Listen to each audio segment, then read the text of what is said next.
Merhaba değerli izleyicilerimiz. Bugün ekip olarak seçim programı için Hatay merkeze geldik. Burada seçim süreci başlamış durumda. Emek ve Özgürlük İttifakı'nın alandaki çalışmaları başladı, start verdiler. Bir yandan da depremin yaraları sarılmaya çalışılıyor. Hep birlikte buradaki çalışmalardaki arkadaşlara mikrofonu uzatıp buradaki durumu sizinle paylaşmak istiyoruz.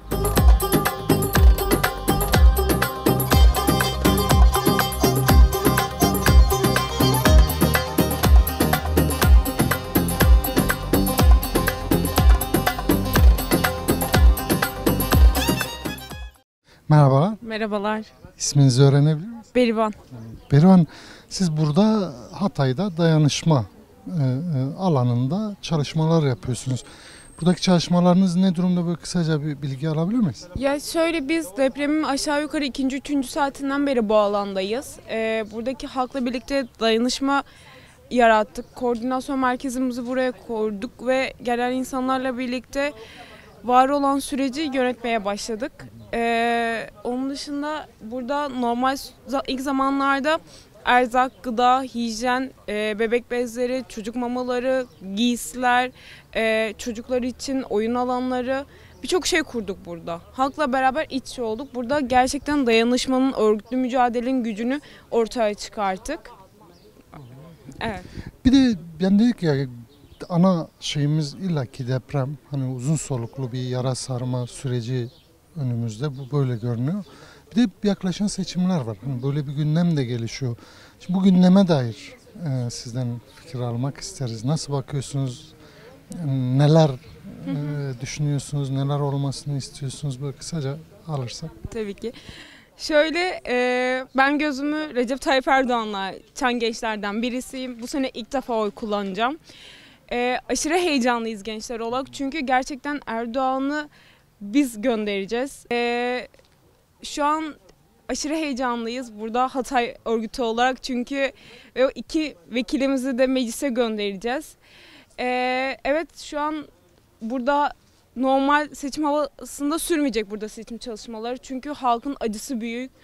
Burada bir katliam yaşandı ve halkımıza dayanışmayı büyüterek burada seçim sürecine gireceğiz. Onun dışında yarından itibaren, hatta bugünden itibaren seçim çalışmalarına köy köy, mahalle mahalle dolaşıp halkımıza kendimizi, partimizi ve ablemizi seçime ablem ve isimlerimizle gireceğimizi belirterek insanları tanıtacağız kendimizi. Tamam hocam, teşekkürler. Kolay gelsin. Sağ olun, teşekkürler.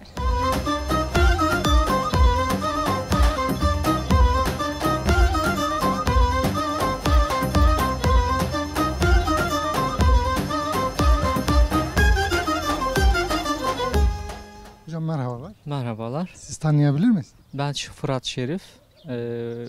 Muşluyum ben. Ankara'dan geliyorum. Gönüllüyüm burada. HDP deprem koordinasyonunda da gönüllüyüm. Beraber faaliyetler yürütüyoruz. Hocam şu ana kadar 6 Şubat'tan beri deprem odaklı çalışmalar var.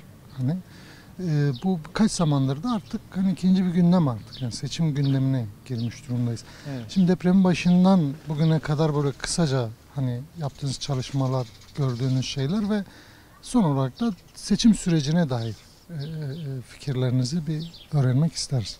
Tabii deprem olduktan sonra işte 3 aşamalı oluyor ya bu süreç. İşte ilk akut dönem acil müdahale, arama, kurtarma. Sonrasında işte insanların barınacak yer ihtiyacı, temel gıdaya ulaşım, işte hijyen, işte bu tarz şeyler için çadır teminatı vesaire. Bunlar için işte HDP işte bağışlarla biliyorsunuz hesaplarımıza bloke konmuştu. Yeni açıldı ve bütün hepsini aslında HDP Türkiye İş Partisi barajı geçemediği için yok. Deprem bölgesine buna aktardı ve seçim faaliyeti bu şekilde harcamayacağını söylemişti. Bu yardımlar düzenli olarak işte buradaki depremzede işte arkadaşlarımıza, kardeşlerimize dağıtılıyor. İşte bunun çok aşamalı tabii organizasyonu var. Yurt dışı, yurt içi işte örgütlü gruplar, işte atıyorum Alevi Kültür Derneklerinden sivil dayanışmaya, kent dayanışmalarına kadar işte Ankara'dan, Amerika'dan, Almanya'dan özellikle Belçika'dan yardımları topluyoruz. Burada depolarımız var. Buralara yerleştiriyoruz. Sonra düzenli olarak özellikle şehir içinde değil, şehir dışında ulaşamayan, aracı olmayan ve sesini duyuramayan insanları yetiştirmeye çalışıyorduk. İkinci aşama böyle geçti. Üçüncü aşamada da bu daha uzun ve organize ve aslında bizim vergilerimiz de bize verilmeyen, değil mi? Konteyner kent için belki kullanılacak kaynağın, paranın ya da işte maddi aynı bütün her şeyin, araçların oraya sevk edilmesi gerekiyor. Bu da işte aynı zamanda seçim süreciyle bir arada düşünülmesi gereken bir şey. Çünkü çadır kentlere vesaire de gitme fırsatımız oluyor. Çocuklar için ayrı etkinliklerimiz oluyor. Diyoruz ki çocukların da siyaseti olmaz. Eleklerimizi, önlüklerimizi çıkarıp gidiyoruz biz oraya.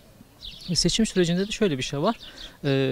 HDP yaklaşık 40 yıldır tırnaklarıyla kazıya kazıya bu mücadeleyi buraya getirdi. Ve 7 Haziran'da aslında bunun somut Türkiye'nin batısından, sadece Kürdistan'dan değil 1 milyonda destek aldı. Bundan sonra mücadelenin beraber örülmesi zorunluluğu da geliyor.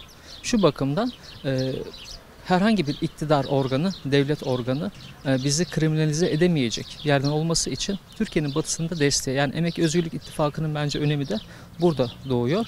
Ve biz burada arkadaşlarla beraber çalışıyoruz. Diğer tarafta Mazlumlar var, burada Berfinler var, Aliler var ve bunu büyütmenin de organik iletişimle, ilişkilerle olduğunu görüyoruz. Zaman zaman tabanda çatışmalar olsa da duyduğumuz, konuştuğumuz kadarıyla bu aslında kontrollü problemler çözülmesi sürecinde daha da büyüyecek bir ittifak olduğunu düşünüyorum ben. Çünkü ikisi de sosyalist gelenekten gelen demokrasi, özgürlük ve hak mücadelesi geleneğinden gelen hareketler. Tip daha yeni. HDP bu konuda çok tecrübeli ve olgun da davranıyor. Bunu da altını çizmem lazım. Teşekkür ettik. Kolay gelsin.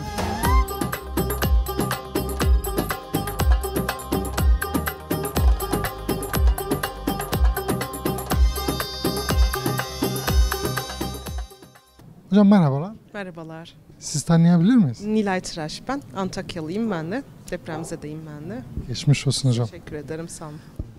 Hocam dedik yani bu uzun süreli bir çalışma, yani bu depremin yaralarını sarmak belki yılları alacak bir şey. Hatta aslına bakarsanız sonuç olarak bitmeyecek bir şey. Bazı insanlar için Yani bu yaşam sadece da- Türkiye için geçerli bir durum. Çünkü yani hani o kadar basiretsiz bir sistemle karşı karşıyayız ki. Hayır, 2 ay geçti aradan ve bir şekilde tamam çadırlarda da yaşayabilirsin, konteynerlerde kullanabilirsin. Belki memleketi yeniden oluşturmak, yeniden kurmak birkaç seneyi alabilir ama en azından bu insanların hayatlarını ikamet ettirebilmek için çok basit çözümler var aslında. Çok rahat ulaşılabilecek imkanlar da var. Ama karşımızda basiretsiz bir sistem var ve bunu yapmıyor. Biz sadece gönüllü insanların dayanışması sayesinde bazı insanlara ulaşabiliyoruz ama daha ulaşılmayan binlerce insan var bu memlekette. Hocam basiretsiz bir sistem var, bir şey var dediniz. Seçim de artık gündemimiz. Seçime dair hani bu bahsettiğiniz basiretsiz yönetimin geleceğine dair bakış açınız, yaklaşımınız nedir? Seçime dair de bir görüşünüzü alıp. Biz burada inanılmaz öfkeliyiz. Bu öfkemizle bu seçimlere gireceğiz. Ve Emek ve Özgürlük Platformu olarak, ittifakı olarak biz burada elimizden geldiğince seçim çalışmasına yoğunlaşacağız ve bu sistemi, basiretsiz sistemi, karşımızda o saray rejimini elimizden geldiğince nasıl yok edebilirsek, nasıl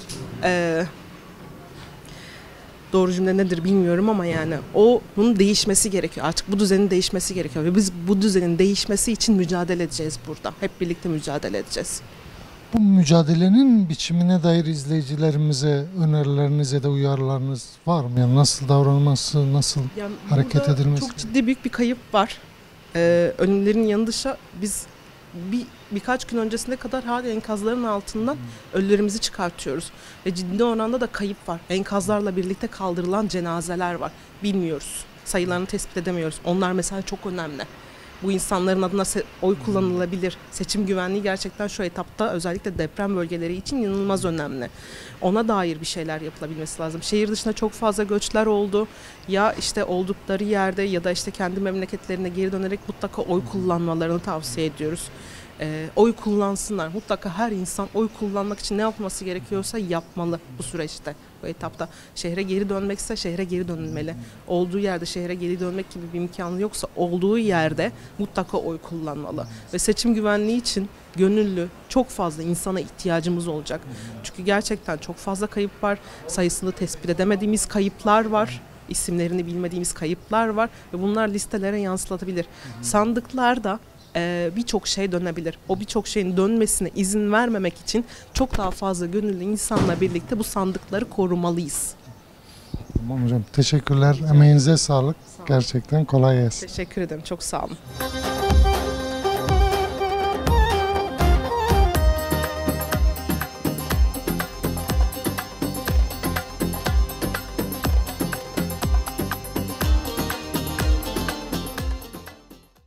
Hocam merhabalar. Merhabalar. İsminizi öğrenebilir miyiz? Harun Kılıçoğlu. Hocam kolay gelsin. Öncelik illa ki yani gündemimiz deprem. Yani bu yılları bulacak bir yara sarma durumu dayanışmayla diyelim atlatılacak bir şey. Ama işte bir yandan da bir gündem daha var. Seçim diye bir gündemimiz var. Buna dair hani yaklaşım ne olmalı? Sizin izleyicilerimize öneriniz, yani seçimin güvenliğinden tutalım da işte seçmen kayıtları listelere kadar. Buna dair böyle kısaca biraz fikriniz varsa. Ya biz bir bütün olarak aslında bu iktidarın bu ülkeye ne yaptığını bütün açık ve seçikliğiyle biz burada gördük. Yani depremin ilk saatlerinden itibaren bugüne kadar aslında iktidarın formülü hep aynıydı. O hep yapmak istediği ve yaptığı şeyi yaptı. Fakat biz belki de bu kadar yıl sonra ilk defa yapmamız gereken şeyi yapacağız ve biz bir kere bu ceberut iktidardan kurtulmakla mükellefiz. Bu da yetmiyor tabii ki. Bu ülkenin yeniden kuruluşu için aslında o kurucu iradeyi meclise sokmak konusunda da aynı iradeyi gösteriyoruz. Bu bağlamda da ben şunu söyleyebilirim. Türkiye'deki tüm ilerici, tüm devrimci, tüm aydın insanları, tüm eşitlikten ve özgürlükten yana olan insanları Emek ve Özgürlük İttifakı'nın bileşenlerine, Yeşil Sol Parti'ye desteklemeye, bu bloğun bir bütün olarak, bu ittifakın bir bütün olarak meclisteki muhalefetin en güçlü sesi olabileceğini şimdiye kadar herhalde gördük. Bugünden sonra da aslında bize çok daha fazla iş düşüyor. Maalesef tarih devrimcilere şöyle bir misyon yüklemiş herhalde. Siz hep çalışacaksınız. Biz bugünden itibaren daha fazla çalışacağız. Antakya özelinde şöyle söyleyeyim. Buranın seçimi çok zor geçecek. Seçimi güvenliğinden tutun, seçmen kayıtlarına kadar. Bir sürü manipülasyon yapıyor. Evet. Biz AKP'nin seçimlerde nasıl manipülasyonlar yapacağı konusunda gayet deneyimliyiz aslında. Karşımızda nasıl bir iktidar olduğunu, nasıl bir binbir ayak oyunu yapabileceklerini biliyoruz. Bu bağlamda da ben tüm halkı, tüm izleyen herkesi, bugün yüreği, kalbi bizlerle olan, bu acıyı bizimle paylaşan herkesi bu ülkenin aydınlık yarınları için seçimde gerçekten vatandaşlık sorumluluğuyla hem sandıklara sahip çıkmaya hem de bu iktidarı buradan def ederken zafer marşları söylemek üzere inanın ki içimize, yanımıza, yamacımıza davet ediyorum. Çünkü biz şunu biliyoruz. Biz burayı depremin 6. günü kurduk. Küçücük emeklerle yaptık. Ve biz burayı bitirdiğimizde hala devletin binbir olanağıyla buraya gelmiş olan yapıların hala hiçbir şey yapamadığını gördük. O zaman şöyle bir şey var ya, biz haklıysak biz kazanacağız artık yani. Bu artık bizim o gördüğümüz manzaralar, burada yaşadığımız şeyler, bu travmalardan bizim başka türlü kurtulabilme olanağımız yok. Onun için ben herkesi 15 Mayıs'ta beraberce türkü söylediğimiz bir ülkeye uyanmak üzere görev başına davet ediyorum. Teşekkürler hocam. Kolay gelsin. Sağ olun. Çok sağ olun.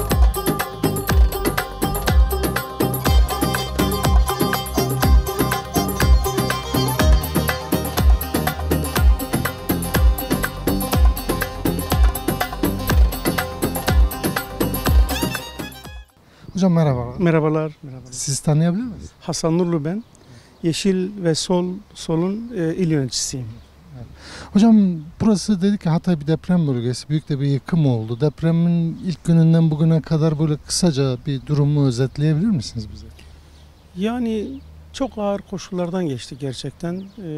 15 gün içerisinde 4 tane depremin olması çok büyük bir yıkım yaptı. Özellikle burada mahalleler yok oldu. Gazi Mahallesi, Armutlu Mahallesi, Elektrik Mahallesi, Betonsan, Antakya'yı söylüyorum bu arada. Antakya ve Defne'yi söylüyorum. Gerçekten çok ağır bir yıkım oldu. Hala şimdiye kadar molozlar kaldırılmamıştır. Kaldırılmamış olup aynı zamanda hala cesetler yatıyor. Yani bu konuda işte 3 gün hiç kimsenin gelmemesi, AFAD'ın, Kızılay'ın gelmemesi, devletin gelmemesi Can kaybı. çok büyük can kayıplara sebep oldu. Hocam dedik ki hani hakikaten yani yıllarca sürecek belki bir hani yara sarma durumu var. Yani büyük bir felaket. Bir yandan da hani ülkenin gündeminde bir seçim gündemi var. Evet. İster istemez hani bu koşullarda bile o çalışmanın da içerisinde bulunmak gerekiyor. Siz de bu çalışmaların içerisindesiniz. Hatay'da genel olarak çalışmalarınız ne durumda, nasıl gidiyor? Biraz bize kısaca bilgi verebilir misiniz? Evet, yeni toparlanıyoruz. Emek Demokrasi bloğu çerçevesinde çalışmalarımızı yürütüyoruz. Depremden dolayı gerçekten çok zor bir durum var. Yani eski tipteki işte örgütlenme olmayacak. Burada özellikle çadırda insanlar yaşıyor. Onlara ulaşmaya çalışacağız. Özellikle sandıkların güvenliğiyle ilgili çalışmalarımız var. Propaganda çalışmalarımız olacak. Bu konuda elimizden geleni yapacağız. Şöyle söyleyeyim, burada Hatay deprem dayanışması çerçevesinde çalışmalarımızı yürüttük biz depremde. Ve hiç asla işte biz şuyuz, biz buyuz demeden bütün herkese ulaşmaya çalıştık ve çok güzel bir çalışma yaptık. Ve insanlar bu konuda çok duyarlılar bize. Eminim ki biz onlara seçim çalışmaları içerisinde çok büyük desteklerini alacağımıza inanıyorum. Hocam teşekkürler. Çalışmalarınızda başarılar. Sağ olun.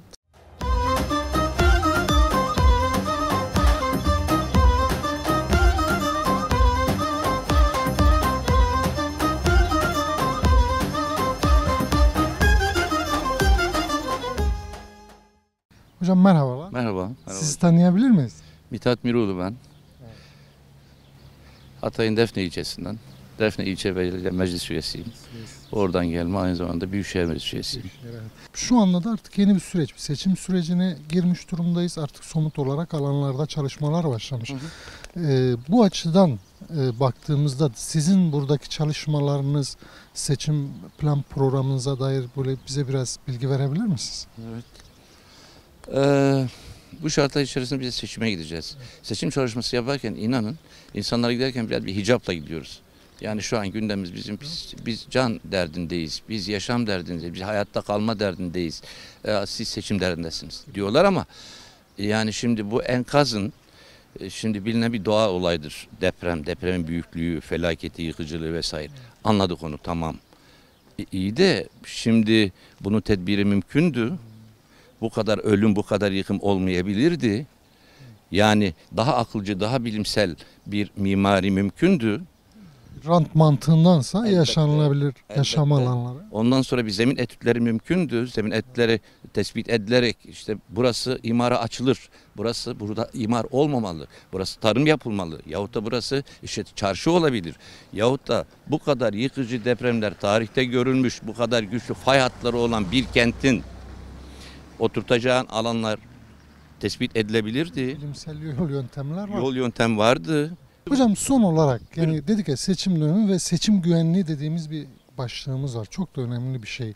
Buna dair izleyicilerimize son olarak böyle hani dikkat etmeleri Babam gereken bu insanlar noktaları ister hatırlatırsa. savaş suçları, ister insani suçlar, ister başka ülkelerin toprağı işgal gibi suçlar, ister içeride bütün bu kamu kaynaklarının yağmalanması ve bu toplumun bir bütün olarak bu toplumun işte insan hakları noktasından tut yasaklara kadar sosyal devlet olmanın içi tamamen boşaltılmış, hiç sosyal devlet dediğin Onu biliyoruz hocam. Sadece Hiçbir- seçim güvenliğine dair son olarak sizden birkaç cümle alıp kapatacağız. çok suç işlemişler. Dolayısıyla bu kadar suç işleyen bir iktidar kendi derdine düşmüş. Şimdi artık bakiyesinin derdine düşmüş. Vatan milli bakiye falan ya da milli beka diyorlar ya. Kendi bekalarının derdine düşmüşler. Kolay kolay bırakmayacaklar bu iktidarı. Kolay kolay bırakmak istemeyecekler bu iktidarı. Fakat halk değiştirme noktasında, değişim sağlama noktasında çok kararlıdır. Büyük bir çoğunlukla bunlar mağlup edileceklerdir bu sandıkta. Kesin olarak mağlup edileceklerdir ve şu an güvendikleri bütün o militer güçler bakıp görecekler gemiyi ilk kim terk ediyor? Fareler terk ediyor. Hesabı terk edecekler, bunları ayakta tutamayacaklar. Eğer güveniyorlarsa buna güvenmesinler. Efendi bırakacaklar bu iktidarı, ondan sonra da hesabı sorulacak bunlardan. Bütün bunlardan. Tamam hocam, teşekkürler. Ben Sağ teşekkür ederim. İyi yayınlar diliyorum size.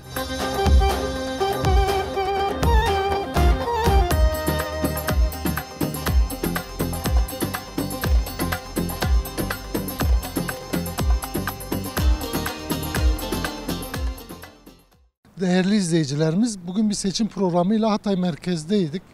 Hatay merkez kuşkusuz hani deprem felaketi hala devam ediyor. Bunun birçok olumsuz durumları hala yaşanıyor ama bir taraftan da bir seçim süreci başladı. Burada Emek ve Özgürlük İttifakı bileşenleri alanda, sahada seçim çalışmalarını başlatmış durumdalar. Dikkati çektikleri şeyler var. Bir, buradan deprem sonrası göç eden, dışarı başka illere giden insanların seçimde gelip oylarını kullanmaları. Bir diğeri de yine seçim güvenliği noktasında bütün seçmenlerin sorumluluk alıp kendi oylarını korumaları gerektiği ve bu konuda bir takım çalışmaların içinde olduklarını bizimle paylaştılar. Bir başka programda tekrar görüşmek üzere.